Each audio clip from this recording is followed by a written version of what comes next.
اسرائیل کے پاس فضائی دفاعی نظام کے میزائلز ختم ہونے لگے، ایران چن چن کر اسرائیلیوں کو موت کے گھاٹ اتارنے لگا۔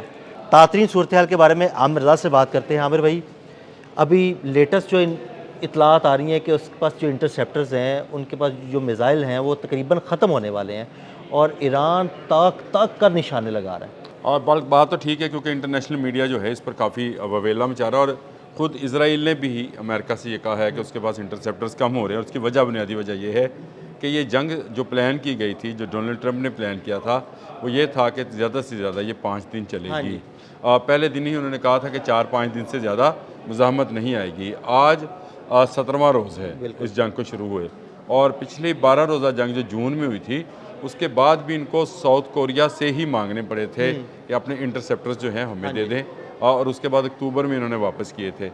لیکن اب یہ جنگ جو ہے، کیونکہ 2 ہفتوں پہ محیط ہو گئی ہے، 16 روز گزر چکے اس جنگ کو، 17 روز ہو چکے، تو اب یہ انٹرسیپٹرز جو ہیں ان کے پاس آہستہ آہستہ ختم۔ اصل میں ہوا یہ کہ ایران نے اسٹریٹجی ہی یہی رکھی کہ اس نے اپنے ہلکے میزائل جو تھے اور اپنے جو کلسٹر بامز تھے، ان کے ذریعے ان کے مہنگے اور قیمتی میزائل جو ہے وہ ضائع چلوائے، کرائے۔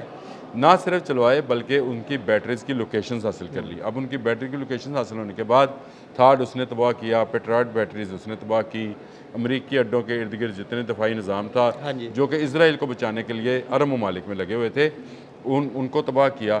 اب ان کے پاس میزائل جو ہیں وہ انتہائی شارٹیج ہے، حالانکہ یہ انہوں نے پھر دوبارہ ساؤتھ کوریا سے مانگے ہیں، تھاڈ بھی مانگا، پیٹریاٹ بھی مانگا، لیکن اس کے باوجود جب وہ پہنچیں گے تو کیا گارنٹی ہے کہ اس سے پہلے ایران کتنا نقصان کر دے گا۔ ایران نے دیکھیں، ایران نے پہلے خیبر شکن چلایا، پھر فتح 2 چلایا، شہاب 3 چلایا، اب وہ سجیل کو لے کے آ گیا۔ کل تو سنا کہ سجیل بھی چلا دیا۔ اب اس نے سجیل چلا دیا، تو اس کا مطلب یہ ہے کہ اب آپ کو سجیل کی صرف رفتار میں آج پڑ رہا تھا تو وہ جو ہے 17,000 کلومیٹر پر گھنٹے کے حساب سے اڑتا ہے۔ اتنا تیز رفتار ہے جب وہ زمین کی طرف آتا ہے، اور 7 منٹ میں وہ ایران سے اسرائیل پہنچ گیا۔ اب یہ دیکھیں، یہ ایسے میزائلز ہیں جن کو روکنے کے لیے شاید ان کے پاس نہ اس طرح کی ٹیکنالوجی ہے، نہ سسٹم ہے۔ ان کو خیال یہ تھا کہ یہ میزائلز گرائیں گے، علی خامنئی کو شہید کیا جائے گا، اور اس کے بعد جو ہے معاملہ ختم ہو معاملہ جائے گا، ختم، رجیم لوگ چینج ہو باہر جائے آ گی۔ جائیں گے، بالکل۔ لوگ نہیں آئے باہر۔ اب یہ جنگ طویل سے طویل ہوتی چلی جا رہی ہے۔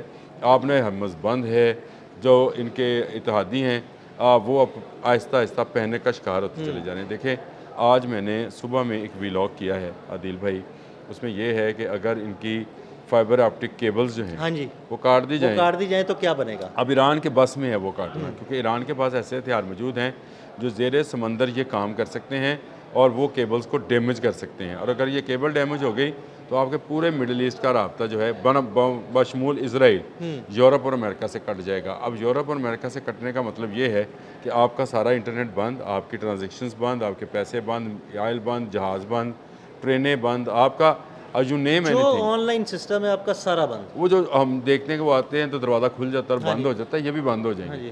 تو اب ایران جو ہے ان کے متعلق جو ہے ایران نے لمبی جنگ کی پالیسی بنائی۔ اب ان کے پاس اپنے انٹرسیپٹرز گو، امریکہ یہ بیان دے رہا ہے، امریکی جو وزیر جنگ ہیں پیٹ ہیکس، انہوں نے یہ کہا کہ ہمارے پاس انف ویپن ہے، اور جو مشیر ہیں ڈونلڈ ٹرمپ کے، مجھے تو وہ بھی ذرا تھوڑے سے وہ لگے، کھسکے ہوئے لگتے ہیں۔ وہاں کھسکے ہوئے لگتے ہیں۔ میں بھیجتا ہوں آپ کو، فوٹو بھیجتا ہوں۔ انہوں نے بھی یہی کہا کہ ہمارے پاس انف جو ہے میزائلز موجود ہیں، تو کہاں ہیں؟ دیکھیں، میزائلز ہونا اور انٹرسیپٹرز ہونا دو الگ چیزیں ہیں۔ ایران نے کیا یہ کہ ایران نے اب میں اس کی ویڈیو شاید میں آپ کو دے سکوں یا نہ دے سکوں، ایران نے ایون کے ریفلیکٹر بلون اڑا کر بھی ان کے میزائل ضائع کیے۔ بالکل ضائع کی ہیں۔ اگر آپ کو ملتی ہے تو ضرور لگائیں۔ میں وہ سٹوری دیکھ رہا تھا، اس نے سمندر کے اندر جو ان کے انٹرسیپٹرز تھے ان کو کس طرح سے ان کی پاکٹس خالی کی ہیں، اور اس کے بعد اس نے چن کر ان کے بحری اڈوں پر جہاں پر یہ ذخیرے موجود تھے وہاں پر تباہ کیے، چاہے وہ قطر تھا، بحرین تھا، عمان تھا، سعودی عرب تھا، متحدہ عرب امارات تھا، عراق تھا۔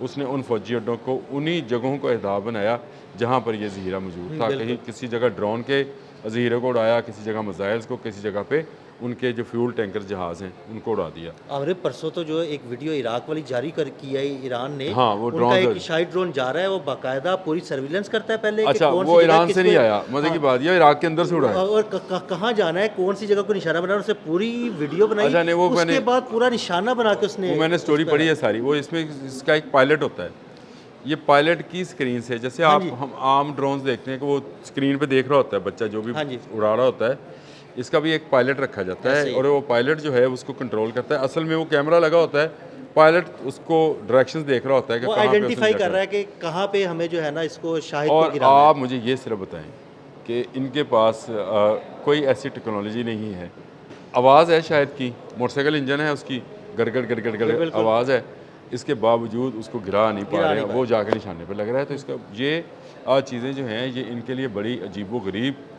صورتحال ہے کہ اپنی جدید ترین ٹیکنالوجی کے ہوتے ہوئے بھی نہ یہ دبئی کو بچا پا رہے ہیں۔ کل دبئی میں پھر ایئرپورٹ کے اوپر وہ جو 2 ڈرونز گرے ہیں، اس کے بعد فلائٹ آپریشن جو ہے ختم ہے، بحرین قطر سے فلائٹ آپریشن جو ہے وہ ختم ہے۔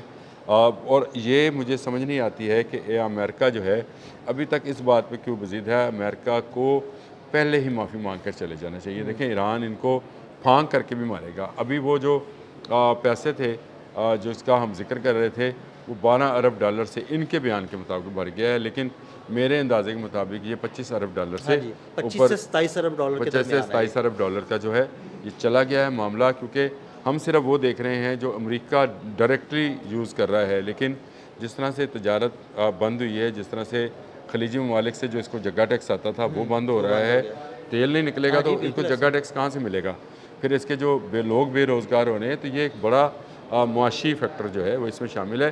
59,000 امریکی نکلے ہیں، آپ اندازہ کریں یہ گلی کوچوں میں میرے خیال موجود تھے، 59,000 یار امریکی، 600 تو یہودی نکلے ہیں۔ آپ یہ دیکھیں کہ امریکہ چھوڑ کے امریکی مشرق وسطیٰ میں پینیٹریٹ کیے ہوئے، ہاں تیل چوسنے آئے ہوئے تھے نا، اصل میں تو تیل چوسنے آئے تھے، ان کی کمپنیز یہاں پہ موجود تھیں، آئی ٹی کی کمپنیز موجود تھیں، اور ایران آہستہ آہستہ ان کے انٹرسیپٹرز ختم ہوئے۔ اب تو وہ ویلا باقاعدہ اسرائیل نے شروع کر دیا ہے، اور میں یہ سمجھتا ہوں کہ اگر یہ 2-1 روز مزید جنگ جاری رہی تو شاید اسرائیل امریکہ سے پہلے ہاتھ کھڑے کر دے، اور وہ کہے گا، اور ایران نے تو کہا بھی یہی تھا کہ اسرائیل فرسٹ، بالکل، اور امریکن سیکنڈ، اور اس نے اسرائیل فرسٹ، تباہی بھی وہیں پہ مچائی ہے۔ ابھی تک اس کی پرائورٹی اسرائیل ہے، اور یہاں امریکی اڈے ہیں۔ امریکی اڈے اس لیے کہ وہاں سے اس کو فائر کیا جاتے ہیں میزائل، کبھی ٹوما ہاک میزائل فائر کیا جاتا ہے، کبھی کوئی دوسرا ہرمس فائر کیا جاتا ہے، ان کو بھی اس کو نے جو ہے کاؤنٹر کرنا ہوتا ہے۔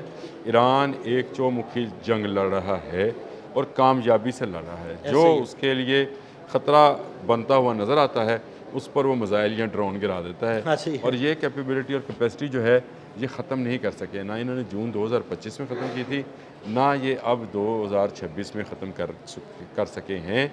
ہاں یہ ہے کہ ان کا تھاڈ اور پیٹریاٹ وہ بیٹریز جو ہیں آہستہ آہستہ ختم ہو رہی ہیں، اور اگلے 2-1 روز میں آپ سنیں گے کہ یہ خود ہی ہاتھ کھڑا کریں گے۔ ابھی بھی یہ اسی تلاش میں ہے کہ کسی طرح سے کوئی صلح نامہ، راضی نامہ، کوئی ثالثی جو ہے وہ ہو جائے۔ بہت شکریہ عامر بھائی۔ عامر بھائی نے تازہ صورتحال سے آپ کو آگاہ کیا کہ کس طرح امریکہ کے اور اسرائیل کے فضائی دفاعی نظام کے میزائل ختم ہونے لگے ہیں اور ایران چن چن کر انہیں نشانہ بنا رہا ہے۔